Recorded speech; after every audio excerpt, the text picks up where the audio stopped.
आता बातमी अतिशय महत्त्वाची आहे, कारण नांदेड, परभणी आणि हिंगोली जिल्ह्यातील अनेक गावांमध्ये भूकंपाचा धक्का जाणवलेला आहे। 4.7 रिश्टर स्केल इतका तीव्रतेचा भूकंपाचा धक्का इथे जाणवलेला आहे। सकाळी 8:40 जमीन हादरल्यानं नागरिक भयभीत झाले होते।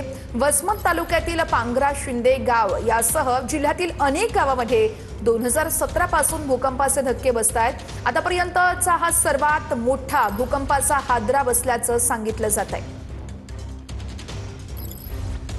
जिल्ह्यातल्या अनेक गावांमध्ये जे आहे ते 2017 पासून वारंवार भूगर्भातून आवाज येतो आणि भूकंपाचे धक्के बसतात। अनेक वेळा भूकंप मापक केंद्रामध्ये जे आहे ते या भूकंपाची नोंदही झाली, मात्र प्रशासनानं कुठेही गावातील ग्रामस्थांना जे आहे ते उपाययोजना काय करावे आणि काय करू नये या संदर्भात मार्गदर्शन केल्याची धक्कादायक माहिती समोर आलेली आहे। मी आता सकाळी 8:45 जे आहे ते भूकंपाचे धक्के बसले होते आणि त्या भूकंपाचं केंद्रबिंदू पांगरा शिंदे आहे आणि याच पांगरा शिंदे गावामध्ये पोहोचलो। हे सर्व या गावातील ग्रामस्थ आहेत, या ग्रामस्थांशी मी संवाद साधणार आहे। मागील 2017 पासून वारंवार भूकंपाचे धक्के बसत होते, परंतु आजचा भूकंपाचा धक्का एवढा तीव्र होता की अक्षरशः सर्व विद्यार्थी वगैरे शाळेच्या बाहेर पळत सुटले। गावातील लोक भयभीत अवस्थेमध्ये होते, गावातील कच्चे बांधकाम काही पडले, अशी अवस्था संपूर्ण गावामध्ये आहे।